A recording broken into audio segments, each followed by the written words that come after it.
भारत के विदेश मंत्री एस जयशंकर पाकिस्तान की एक बार फिर धज्जियां उड़ाकर रख दिया। नमस्कार, मैं हूं आदित्य शेखर और आपने देखना शुरू कर दिया है दी न्यूज़ टाइम।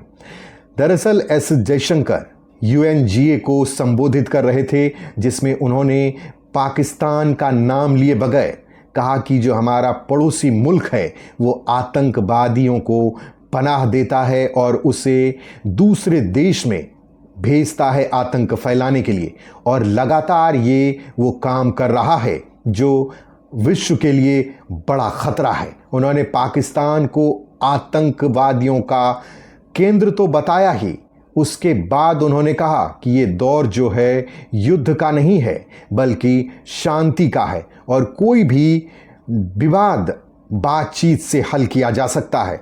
इसका जिक्र उन्होंने यूक्रेन और रसिया युद्ध के संदर्भ में किया और कहा कि जो यूएनजीए है उसमें बदलाव की ज़रूरत है और भारत लगातार विश्व शांति के लिए काम कर रहा है।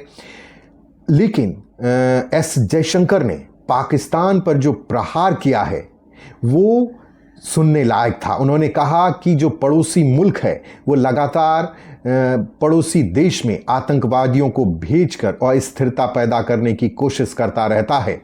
और आपने देखा होगा कि जिस तरीके से बांग्लादेश में अभी स्थिति है उसमें भी पाकिस्तान के आईएसआई का हाथ माना जाता है। और यूएनजीए में एस जयशंकर ने पाकिस्तान को लताड़ते हुए कहा कि उसे आतंक की खेती को बंद करना होगा। जिस तरीके से जम्मू कश्मीर में चुनाव की प्रक्रिया चल रही है और वहां शांति की दिशा में कार्य किए जा रहे हैं और लगातार विकास कार्य हो रहा है, उससे पाकिस्तान बौखलाया हुआ है और उसने भारत जो कि जम्मू कश्मीर में 370 और 35A को हटाया था, निरस्त किया था, उसे एक बार फिर यूएन के काउंसिल में उसका राग अलापा था पाकिस्तान ने।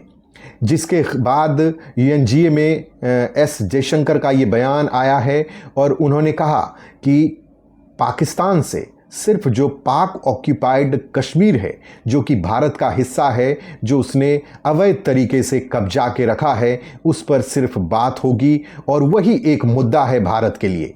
तो आप समझ सकते हैं कि उन्होंने इशारों में ये संदेश दे दिया कि जो पाकिस्तान ऑक्यूपाइड कश्मीर है, भारत सरकार उसके लिए किस तरीके से उसे भारत में मिलाया जा सकता है, भारत में लाया जा सकता है, उसके लिए सोच रही है और उसके लिए काम कर रही है।